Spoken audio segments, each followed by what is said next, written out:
मेरे सभी YouTube साथियों का एक बार फिर से स्वागत है। जितने भी बीपीएससी से पास हुए अभ्यर्थी हैं जो बिहार शिक्षक बहाली के हिस्सा हैं, उन सभी के लिए एक आवश्यक सूचना है। जो अभी तक काउंसलिंग नहीं कराए हैं उनके लिए और भी बेहद महत्वपूर्ण है, और जो करा चुके हैं उनके लिए कुछ बातें समझने के लिए आवश्यक है। ठीक है, तो जैसा कि मैं कल गया था अपने DRCC में, तो वहाँ पे मुझसे मेरे ब्लॉक के BO सर से बातें हुई, मेरे विभाग के जो BO हैं उनसे बातें हुई, अकाउंटेंट सर से बातें हुई, कुछ अभ्यर्थियों से बातें हुई। सारी बातों को करने के बाद, समझने के बाद कुछ चीज़ें निष्कर्ष जो है आप लोगों के सामने रखना बेहद महत्वपूर्ण है, ताकि आप लोगों को कोई कन्फ्यूज़न ना हो। तो वीडियोज़ को अंत तक देखते हुए लाइक कर दें, सब्सक्राइब कर दीजिए। ठीक है, चलिए मुद्दे की बात करते हैं कि जब काउंसलिंग करवा रहे हैं तो आपको एक प्राप्ति रसीद मिल रही है, ठीक है ना। तो उस प्राप्ति रसीद को बोला जा रहा है काउंसलिंग सह उन्मुखीकरण हेतु आमंत्रण। ठीक, देखिए इसमें कुछ चीज़ें हैं जो आपको स्पष्ट रूप से लिखी गई हैं, बताई गई हैं कि क्या चीज़ें हैं, ठीक है ना। तो ये सारी प्रक्रिया जो है पूर्णतः औपबंधिक तौर पे है, अभी सारी औपबंधिक है, पूरी जो है 100% क्लियर नहीं है। आइए जानते हैं। जैसे कि मैं कल गया था, कार्यालय जिला शिक्षा पदाधिकारी द्वारा है वेस्ट चंपारण में, वेस्ट चंपारण के DRCC में गया था। तो वहाँ से कुछ चीज़ें हैं जो आपको फॉर्मेट में क्या क्या दिख रही हैं। ऊपर तो QR कोड रह रहा है, जो आपको कहीं से भी स्कैन करने पर इसकी एक प्रति प्राप्त हो जाएगी और आपकी फ़ोटो हो रही है। और इसके साथ ही पत्रांक मिल रहा है, जैसे वेस्ट चंपारण ये करके है, और यहाँ पे मैंने ब्लर किया है क्योंकि किसी की गोपनीयता को इस तरह से उजागर करना अच्छी बात नहीं है। तो मैंने उनकी सारी चीज़ों को मैंने यहाँ ब्लर कर दिया है ताकि उनकी गोपनीयता बनी रहे। तो पत्रांक दिया रहेगा, पद का नाम दिया रहेगा, आप किस पद के लिए किए थे। तो विद्यालय अध्यापक है 1 to 5, या DLED की हुई थी तो उन्हीं का है। उसके बाद से जो है यहाँ पे आपको नाम दिया रहेगा, आपकी पूरी कैटेगरी दी रहेगी, रोल नंबर क्या था वो दिया रहेगा। फिर उसके बाद से जो है आपका यहाँ पे पूरा एड्रेस। हम मुख्य रूप से बात करते हैं कि इसमें क्या दिया हुआ है। तो जैसा कि आप सब पढ़ पा रहे हो, आइए हम पढ़ के सुनाते हैं। बिहार लोक सेवा आयोग के विज्ञापन संख्या 26/2023 के परिप्रेक्ष्य में घोषित परिणाम के आधार पर आपके द्वारा काउंसलिंग में प्रस्तुत होने के पश्चात एवं आवश्यक कागजात प्रदान करने के उपरांत यह पत्र निम्नलिखित शर्तों के अंतर्गत निर्गत किया जा रहा है। इसका मतलब ये हुआ कि आपने जो भी काउंसलिंग के समय आपने प्रस्तुत किया, उसकी प्रस्तुति के आधार पर ही आपको ये चीज़ दी जा रही है। और रहा बात जहाँ तक आपकी डॉक्यूमेंट वेरिफिकेशन की, तो वो अभी प्रक्रिया पूर्ण नहीं हो रही है, आपकी बस काउंसलिंग कराई जा रही है। तो सर ने जैसे बताया कि ये अभी जितनी भी आप अपना दस्तावेज दे रहे हो, ये इसके विभाग भी जांच अपने स्तर से करेगी। वहाँ पे भी जब आप सिलेक्शन ले रहे हो तो इसकी जांच जो है चलती रहेगी।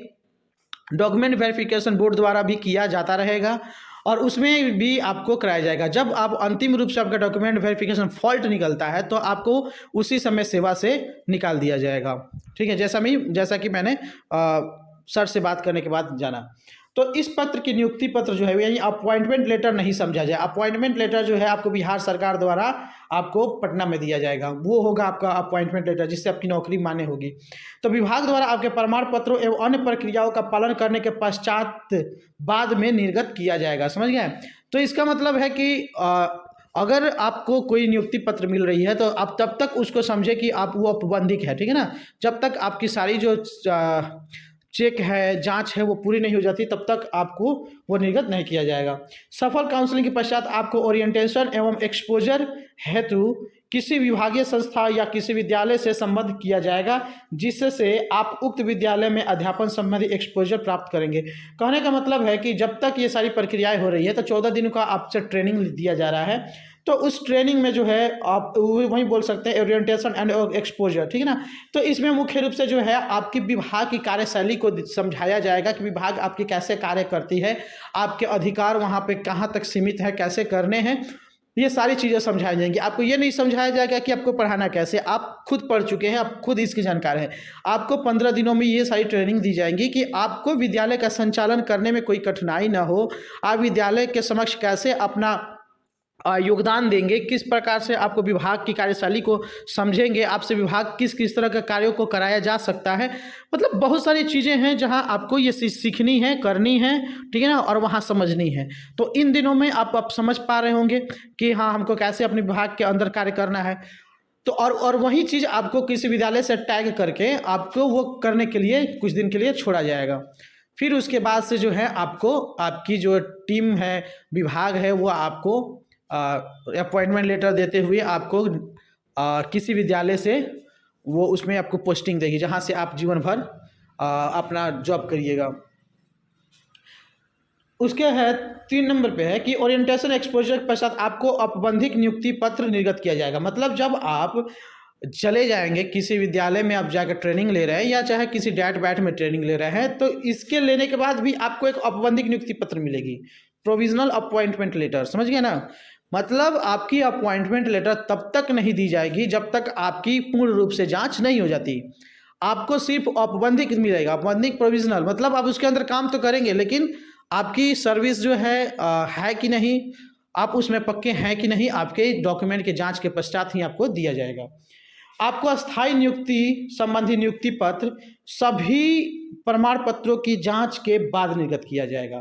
नियुक्ति पत्र निर्गत करने के पश्चात आपको जब आपकी नियुक्ति पत्र मिल जाएगी तब जाके आपको बतौर विद्यालय अध्यापक उसी विद्यालय में जहां आप संबद्ध है, जैसे कि मैंने बताया कि आपको एक्सपोजर के लिए, ओरिएंटेशन के लिए आपको विद्यालय में भेजा जाएगा, तो जिस विद्यालय में आपको भेजा जाएगा वो मान के चलिए कि माने आप 80% उसको मान के चलो कि आपकी पोस्टिंग वहीं होने वाली है, ठीक, क्योंकि आपको उसी विद्यालय में भेजा जाएगा जहाँ पे शिक्षकों की कमी है, जहाँ से रिक्तियाँ गई हैं, ठीक है ना। विभाग के पास इसकी सारी जानकारियाँ हैं, तो विभाग आपको वहीं पे भेजेगी जहाँ पे रिक्तियाँ दी गई थी, ठीक, जहाँ पे शिक्षकों की अत्यधिक आवश्यकता है, तो उन्हीं जगहों पे भेजी जाएगी।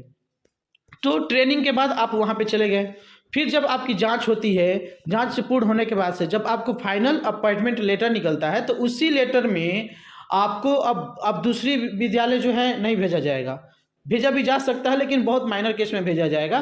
तो ऐसे में आप समझ के ये चलिए कि जैसे कि ये बता रहे हैं कि जब जांच होती है तो नियुक्ति पत्र निर्गत करने के बाद से जो है बतौर विद्यालय अध्यापक आपको या तो उसी विद्यालय में जहां आप संबंध है, ठीक है ना, जहां आप अभी गए हैं उसी में रखा जा सकता है या किसी अन्य विद्यालय में पदस्थापित किया जाएगा, आवश्यकता अनुसार जो है आपको पदस्थापित किया जाएगा।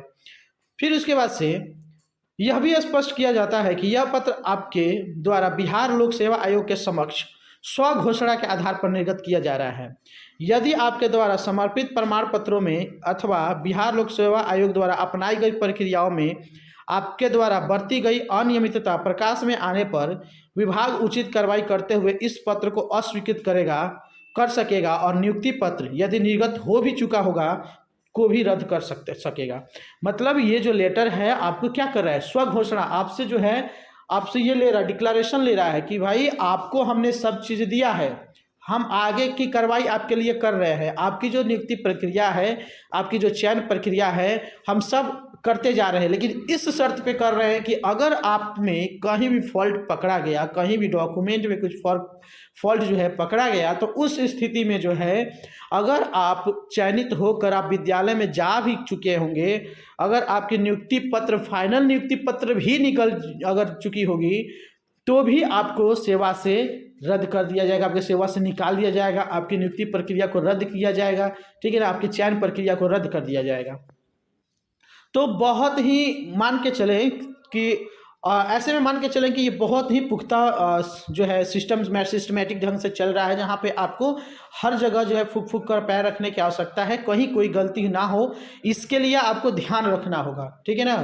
तो मैंने जो है हर चीज़ आपको बता रखा है कि क्योंकि आप लोगों को कोई दिक्कत नहीं हो, जब आप हमारे विभाग में आएँ तो पूरी तरह से टेंशन फ्री होके आप विभाग को सेवा दें, ठीक है ना। कहीं ये ना मन में रहे कि मेरा ये जो डॉक्यूमेंट था ये गलत हो गया, अब उसके चक्कर में आप लगे रहो, विभाग जो है आपसे और काम कराना चाहे और आप उसमें वो करते रहो। तो आप याद रखो कि आप जब विभाग में आ जाओगे, मानिए के पाठक सर जो है बहुत ही कड़े मिजाज से, कड़े मिजाज से नहीं बोल सकते मतलब एकदम जो है टाइट चल रही है ये विभाग चल रही है, तो यहाँ पे आपको परेशानी हो सकती है। तो आप हर चीज़ पे आप जो है कदम फूक के रखो, कहीं कोई दिक्कत हो रही है तो हमारी वीडियोज़ भी देख लिया करो, अपने स्तर से भी पता कर लिया करो, ठीक है।